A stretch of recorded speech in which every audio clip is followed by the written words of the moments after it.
There is a cruelty in the human eye that no one admits to, a silent biological instinct that happens in less than a second. Before you speak, before you shake a hand, before you offer value, you have already been judged. If you look weak, you are treated as prey. If you look poor, you are treated as invisible.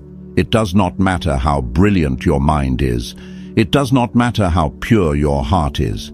If your appearance signals lack, the world will conspire to keep you in lack. Machiavelli knew this 500 years ago. He warned us that the vulgar crowd is always taken in by appearances, and the world consists chiefly of the vulgar. You have felt this. You have walked into a room and felt the temperature drop. You have seen eyes glide over you as if you were furniture. You have seen lesser men, foolish men, wicked men be handed opportunities simply because they looked like they belonged, while you were left standing at the gate. This is not bad luck. This is the brutal geometry of perception. And until you master it, everything will work against you. Most people believe that poverty is a financial state. They are wrong. Poverty, to the human animal, is a scent. It is a signal of vulnerability, and nature hates vulnerability. When you look poor, and I do not mean ragged, I mean diminished, you trigger a predatory response in others. You invite them to cheat you. You invite them to ignore you. You invite the world to give you its scraps. But there is a way to hack this mechanism, a way to signal power before you possess it, a way to force the world to treat you with the reverence of a king, even if your pockets are empty. Machiavelli called it the mask of the prince. It is the art of weaponizing your image so that reality bends to fit your appearance. But to wear this mask, you must first understand the mistake you are making right now. The subtle, invisible signal you are broadcasting every time you walk out your door. A signal that tells the world, I am of no value, you can step on me. Once you stop sending this signal, the war changes. The resistance fades. But first, we must dissect why the world punishes the look of poverty with such violence. The world is not fair. It is efficient. And the human brain is the most efficient machine in existence. It does not want to work. It does not want to dig through the mud of your appearance to find the gold of your character. It wants a shortcut. Appearance is that shortcut. When you present yourself as unkempt, slumped, or apologetic, you are handing the world a verdict against you. You are saving them the trouble of judging you. You are saying, I have already given up, so you should give up on me too. Understand this. People do not despise the poor because they lack money. They despise the poor because poverty reminds them of failure.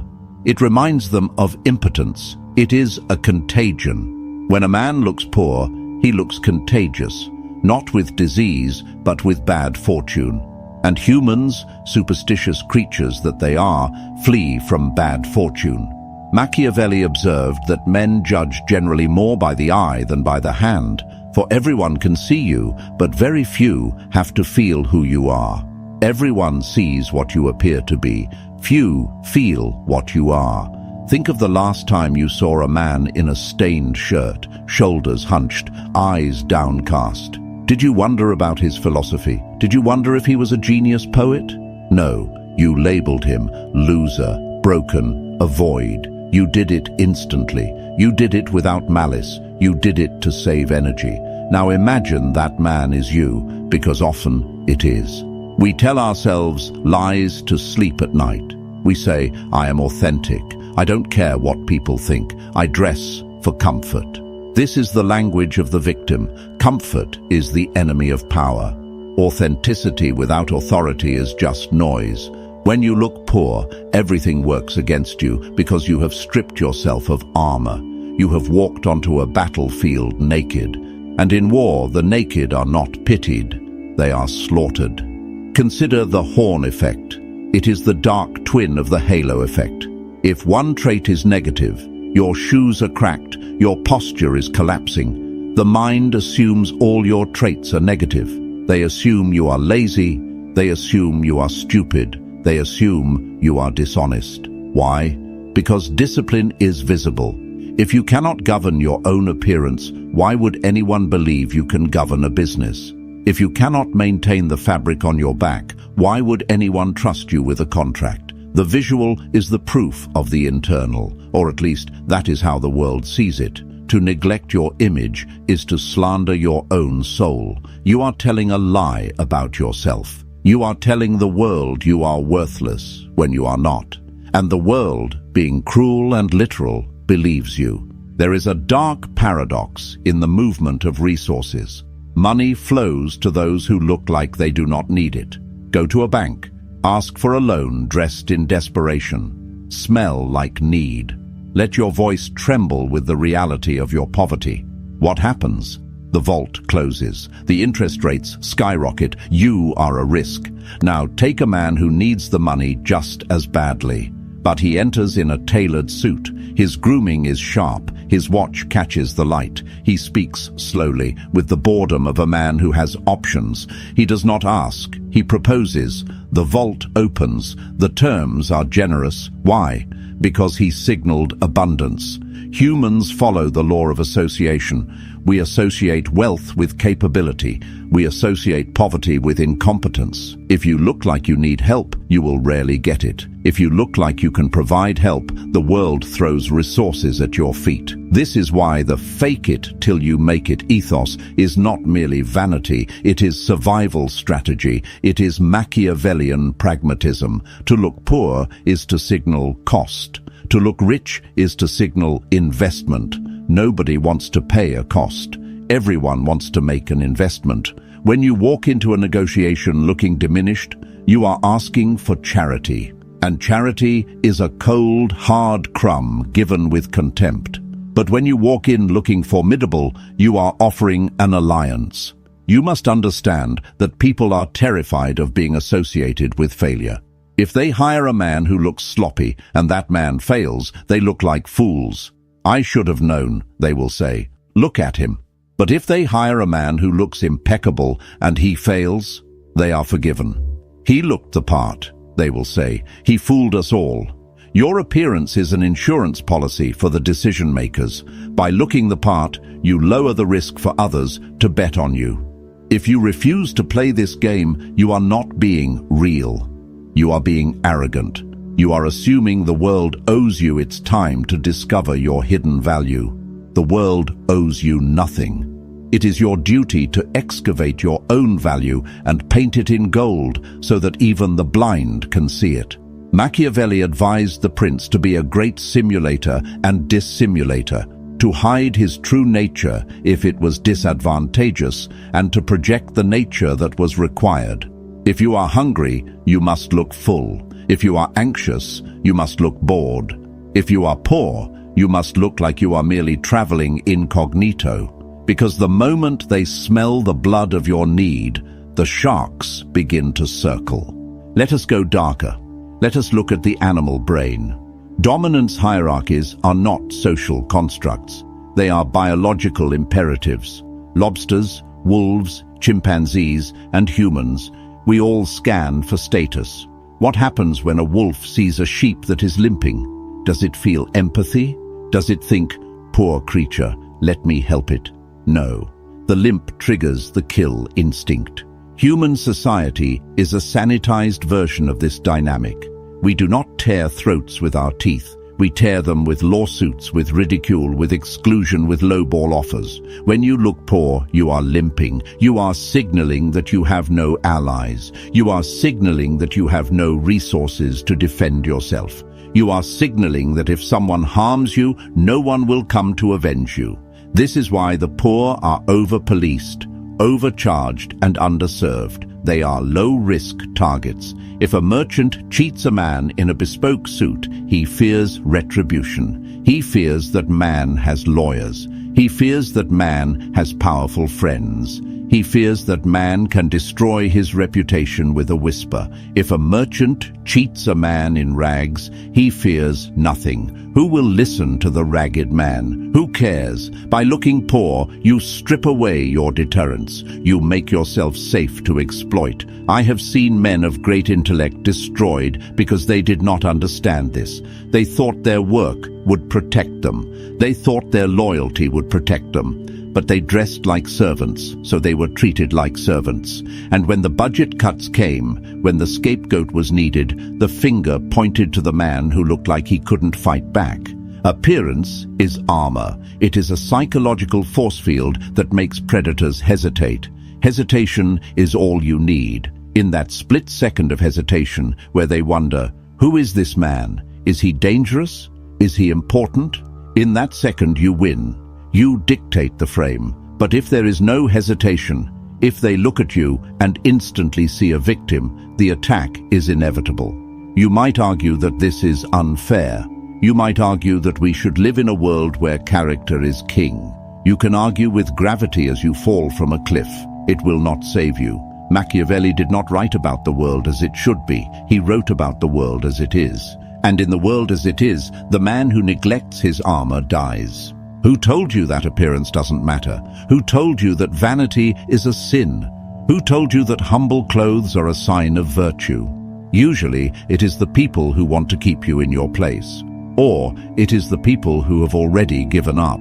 It's what's inside that counts, is a platitude invented to comfort the invisible. It is a lie. Yes, character matters for retention, but appearance matters for access. Your interior is the product. Your exterior is the marketing. You can have the best product in the world, a cure for cancer, a philosophical masterpiece, a billion-dollar algorithm. If you wrap it in garbage, bury it in the backyard, and put a keep out sign on it, nobody will buy it.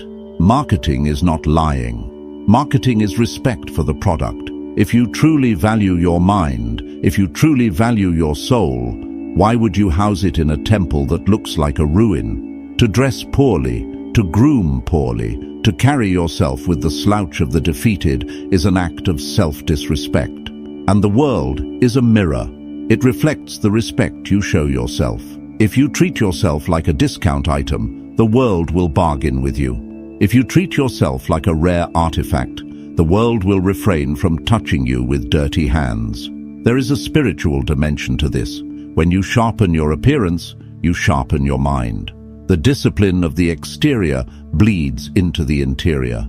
Put on a suit, or even just a clean, ironed shirt. Stand straight, fix your hair, watch how your thoughts change. You become more deliberate. You speak with more gravity. You stop apologizing for your existence. The mask becomes the face. This is the alchemy of the outlier. We do not wait to feel confident to look good. We look good to become confident. The poor man waits for the feeling. The powerful man constructs the feeling through action. You must stop viewing your appearance as a chore. It is a weapon. It is a tool of influence. Every morning you are dressing for a role. You are casting yourself in the movie of your life. Are you the extra, the victim, the comic relief? Or are you the protagonist, the architect, the threat? The wardrobe department is in your hands. But so many of you are choosing the costume of the victim and then wondering why the script is so tragic. It goes deeper than clothes. It is in the eyes. The poverty gaze is a look of constant apology. It is the habit of breaking eye contact first. It is the habit of shrinking when you walk through a door. It is the habit of laughing nervously when someone insults you. These are the behaviors of a serf. You can put a beggar in silk, but if he keeps the poverty gaze, he will still look poor. You can put a king in rags, but if he keeps the royal gaze, the steady, unblinking assessment of his surroundings, he will look like a king in disguise. Machiavelli notes that the lion does not need to roar to be feared. He simply needs to be present.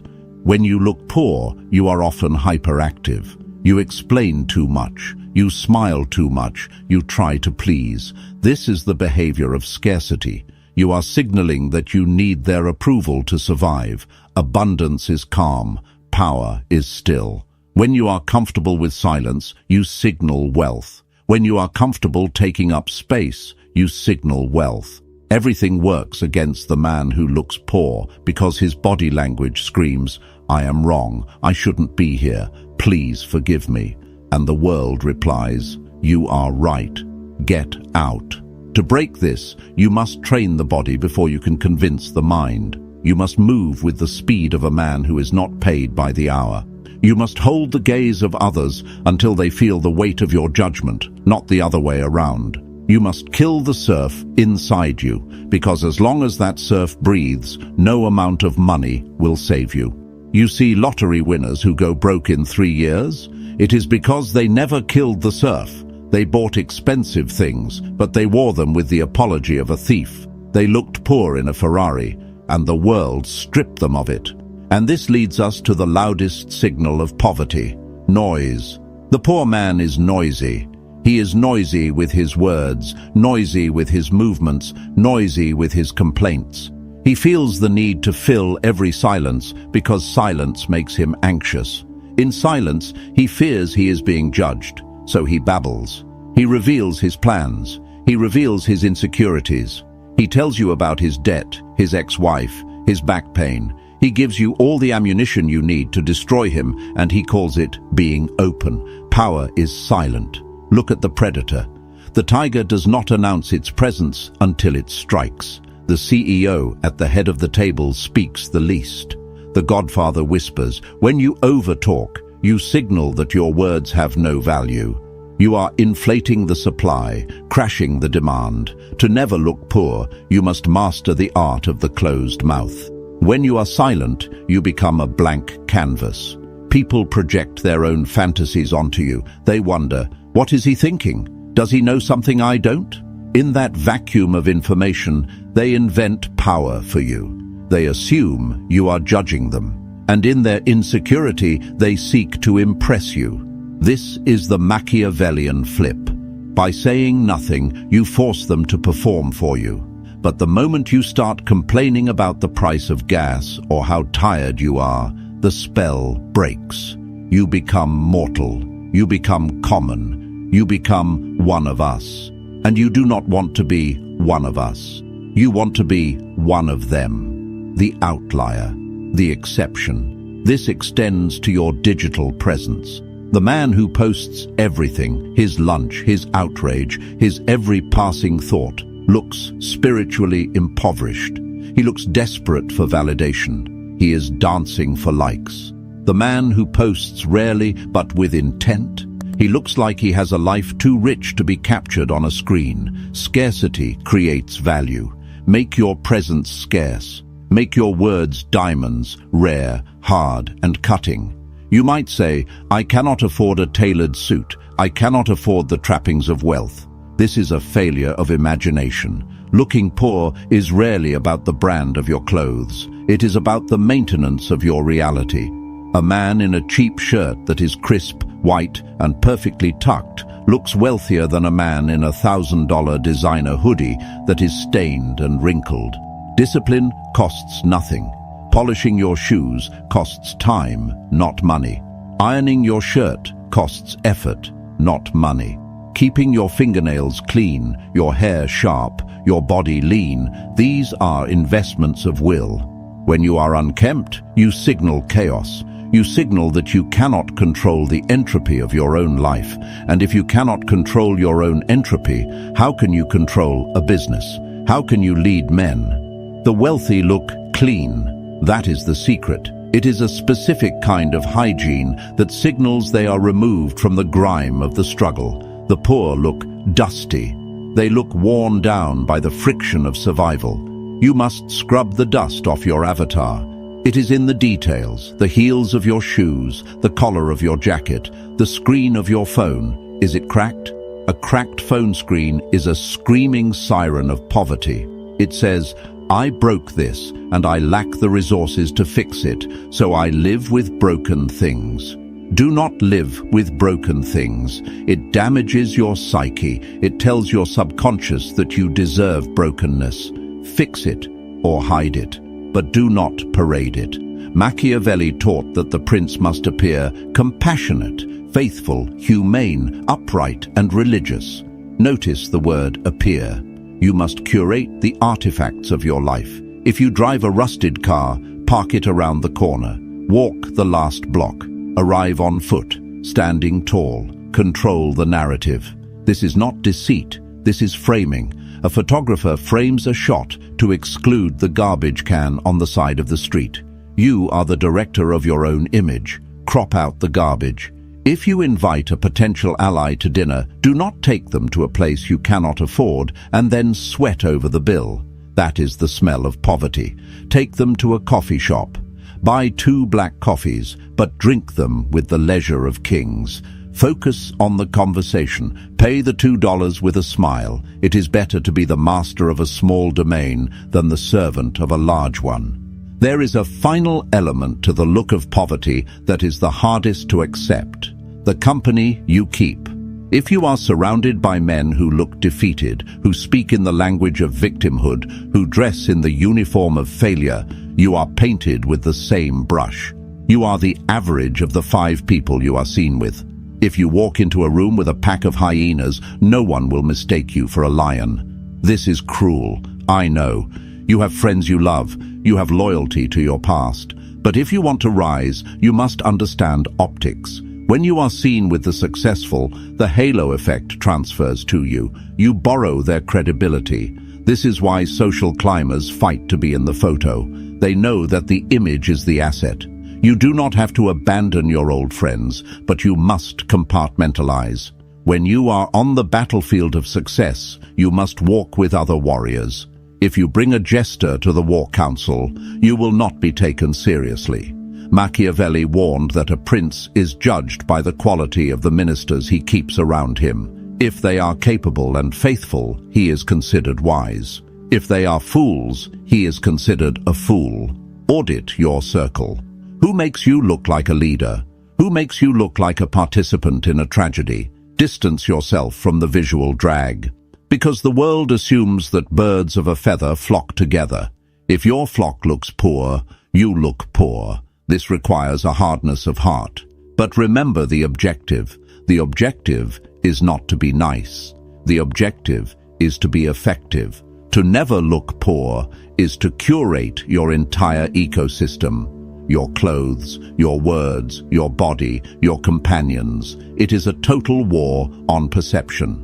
Now the paradox. When you do this, when you meticulously remove every signal of poverty from your life, something strange happens. You stop being poor. It is not magic, it is mechanics. When you dress with power, you are treated with respect. When you are treated with respect, you are given opportunities. When you are given opportunities, you gain resources. The mask summons the face. You begin to believe your own propaganda. You look in the mirror and you do not see a victim. You see a contender.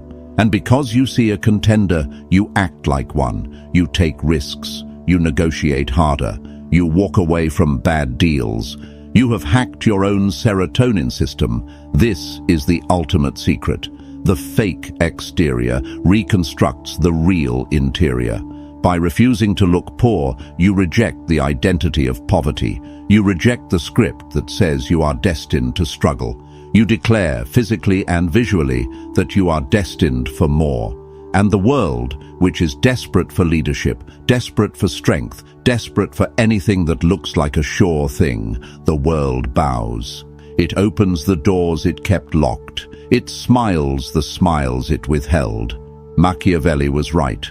Everyone sees what you appear to be. Few experience what you really are. So give them a vision of greatness. Dazzle them with the image of who you are becoming. Do not wait for the gold to arrive to polish the crown. Wear the crown now. The gold will follow the king. But if you stay in the rags, waiting for permission to change, you will die in them. The choice is yours. The judgment is coming. It comes every day, every second, from every pair of eyes that lands on you. Will they see a victim, or will they see a master? You now understand the law, but understanding is only the first step. Execution is the abyss where most men fall. There are specific techniques to manipulate perception that are too dangerous to share on this open platform. There are psychological triggers that can make a giant kneel and make a pauper look like a prince. If this opened your eyes, understand this is only what I can show publicly. There are videos I cannot upload for everyone. There are aspects of dark psychology that I simply cannot discuss publicly on YouTube without being censored or demonetized. The algorithm suppresses the most powerful information. Those exist behind the join button. If you're still here, you're not like the others. Subscribe if you haven't. But if you want what's hidden, click the join button and step into the architect level. You will unlock exclusive, uncensored videos that dive into the deepest parts of the human psyche. Most won't. That's the point.